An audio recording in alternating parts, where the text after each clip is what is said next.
është e mundur të futet në sistemin penitenciar ose në sistemin e burgjeve meditimi, sepse aty vuajtja është në nivelin shumë të lartë dhe meditimi mendon se i çliron këto personazhe. Për shembull, unë sot kisha bërë ftesë një drejtor i burgjesh për ta bërë pjesë të ditës dhe të aktivitetit në sistem, se unë e njoh nga brenda, por drejtori duhet merrte leje e ministri erdit dhe nuk ti more leje.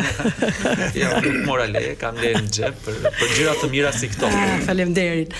A është e mundur dhe si mund ta ndikojmë ne këtë tek ministri i drejtësisë dhe drejtori i përgjithshëm i burgjeve që të bëjmë një të mirë në sistemin penitenciar? Kjo jo vetëm se do ju ndihmonte të burgosurve, atyre që vuajnë në përburgje apo që janë të dënuar, por kjo do ndikonte po ashtu edhe që në një moment të caktuar burgjet mos kishin të burgosur. Sa bukur e ke thënë. Sepse qëllimi i i përgjithshëm, holistik, duhet të jetë që të shikojmë çfarë janë rënjët e dhunës, nga vjen dhuna, jo vetëm sanksionet dhe të hapim edhe më tepër burgje, të sofistikojmë burgjet, por të shkojmë tek rënjët dhe meditim do të thotë punë me rënjët që njeriu mos bëhet i dhunshëm, që ajo energji që përdoret për dhunë të transformohet në dashuri, mirënjohje, në dhemshuri, në simpati, në mirëkuptim, në falënderim. Dhe atëherë nuk do kish nevojë të burgosim. Në paqe dhe falje mbase. Në paqe, në falje. Por pse vjen deri aty që njerëzit të bëhen të dhunshëm, pse vjen deri aty që ata të përfundojnë në përburgje, është se së pari ato kanë krijuar një burg në veten e tyre dhe unë kam quajtur burgu mental dhe ki dallon nga i burgu i jashtëm, sepse për burgun e jashtëm nevojitet një ndërtesë. Burgu mental, sa thënie fortë. Nevojitet në i burgosur, do të fusëm tikend aty dhe nevojitet guardiani, ndërsa te burgu mental ti i ke të tre funksionet në një, je vetë edhe i burgosur, edhe burgu edhe kështu. Edhe punoj si njëkohësisht. Jo që meditimi të transformon nga brenda dhe ajo energji që shfaqet në formë të agresivitetit, ajo transformohet, siç tha më parë, në energji të tjera. Dhe një njeri i cili është në paqe me veten, punon me veten dhe e drejton rrjedhën e energjisë që ai mësohet të shërbehet nga burimi dhe energjia burimore është dashuria, atëherë ai nuk mund të bëhet i dhunshëm. Pra ti po thua që ulet krimi dhe fillojnë të zbrazen burgjet, para burgimi do ketë më pak të para burgosur. Definitivisht. Dënimi më pak dënuar. Nuk jam adhurues i sanksioneve dhe i dënimeve. Në rregull, dikush që ka bërë krim le të dënohet. Mua më intereson diçka tjetër. Sepse nuk ka vetëm vepra penale për vrasja, ka vepra penale të lehta dhe ai nëpërmes meditimit mund të gjej veten dhe të kthehet te vetja dhe ta prek ndërgjegjen, ato labirintet e trurit ti hapi ti. Po, shikoni, njerëzit i shkaktojnë dhunë një tjetrit sepse ata në fakt janë duke i shkaktuar vetes dhunë. Dhe nëpërmjet meditimit ne fillojmë të pastrohemi edhe nga bindjet, programet, traumat që kemi, madje edhe që nga fëmiria jonë. Dhe një njeri që pastrohet nga këto programe, nga këto energji, nga këto dhimbje, plak, nga e kaluara, ai nuk mund të toj plak tek tjetri. Dhe kur ne lëndojmë një tjetër, në fakt ne kemi një lëndim, një plak në veten tonë, brenda vetes, dhe këtë pastaj e manifestojmë jashtë në realitetin tonë dhe e lëndojmë tjetrin. Një njeri i cili është i shëruar në vete, ai nuk mund ta lëndojë një tjetër, sepse për atë njeri, tani flas për nivelin më të lartë të transformimit gjatë meditimit, ai të tjetrin e llogarit si veten, nuk ekziston tjetri. Ai tjetri je ti. Ai tjetri është e pasqyrimi i vetes tënde. Dhe këtu fillojnë të ndryshojnë pastaj shumë gjëra. Dhe këtu do të përmend edhe një fakt shumë specifik. Meditim do të thotë arti i të qenurit mik me veten tënde. Dhe kur ti je mik me veten tënde, me gjithë botën je pastaj. Mik me të tjerët. Me gjithë botën je mik pastaj.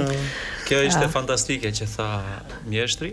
Unë do ta lidh pak me profesionin tim, me teatrin, me aktrimin, në një farë mënyrë teatri ka lindur ka lindur për këtë përvojë jetësore që të jetë pasqyrë e publikut, pasqyrë e të keqes, pasqyrë e të mirës.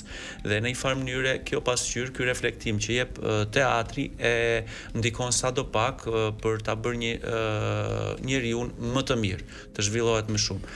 Këtë gjë që teatri përpiqet ta bëjë në mënyrë ballore, meditimi mendoj unë që e bën vetë për veten. Dhe kjo është e mrekullueshme që ti të arrish të kuptosh, të njohësh veten, të problemet e tua dhe të bësh më të mirën e limiteve të tua. Profesor Sheke, kisha një pyetje tjetër për të gjithë dëgjuesit tanë. Duke ditur që meditimi pra është një proces i thellë ku ne arrim të takojmë vetveten tonë. Pra arrim të përqendrojmë vëmendjen pikërisht tek frymëmarrja. Çfarë ndodh me trupin dhe vëmendjen tonë gjatë të gjithë procesit? Në momentin që në 3 sekondat e para, kur ne përqendrojmë vëmendjen tonë te fryma, mbyllim sy dhe përqendrojmë vëmendjen tonë tek fryma, fillojnë valët elektromagnetike të trurit të bien të poshtë, të zvoglohen. Dhe sa më tepër që zvoglohen valët elektromagnetike të këtij pushteti qendror, pra mendja është ai pushteti qendror që menaxhon tërë trupin, fillojnë të ndodhin edhe ndryshime në fiziologjinë tonë, fillojnë të ndodhin ndryshime në sistemin hormonal, në biokimin tonë, fillojnë të ndodhin ndryshime në metabolizmin tonë deri në nivel qelizor. Unë do përmendi një fakt shumë i rëndësishëm edhe për kohën e sodit. Ulet automatikisht niveli i kortizolit, pra hormoni i stresit. Dhe nga ana tjetër, në gjendje meditative, prodhohet në mënyrë të shtuar imunoglobulina, që është hormoni kryesor i sistemit imunitar. Sigurisht u futet e shkenca ime. Absolutisht, shumë e saktë. Erdit, a jeti një meditues i rregullt? Nuk mund të them i rregullt, por her pas here i rikthehem dhe më mungon. Mund të them një herë në pak kohë, më pëlqen që të rri me veten, të mendoj.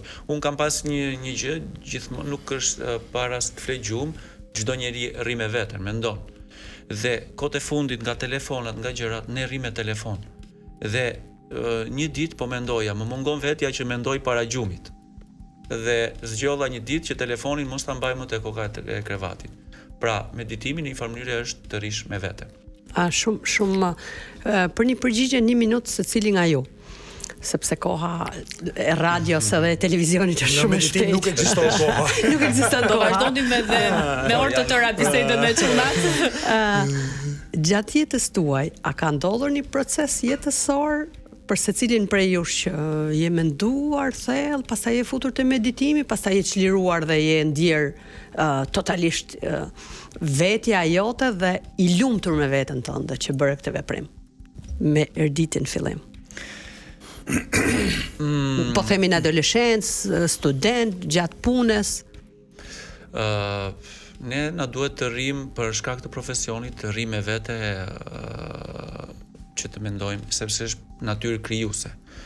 Nuk e di nëse hyn tamam te meditimi, por natyra jon krijuese na duhet që të rrim shumë me veten. Ndërsa për momente po themi dilema në jetë, që çdo njeri i ka këto dilema, që duhet të bëj zgjedhje, duhet të bëj një zgjedhje të rëndësishme në jetë, po sigurisht më ka ndodhur që të rri me veten për të marrë një vendim. Dhe sigurisht që kjo ndenje e gjatë me veten, mendoj që më ka dhënë atë impulsin për të bërë zgjedhjen më të mirë.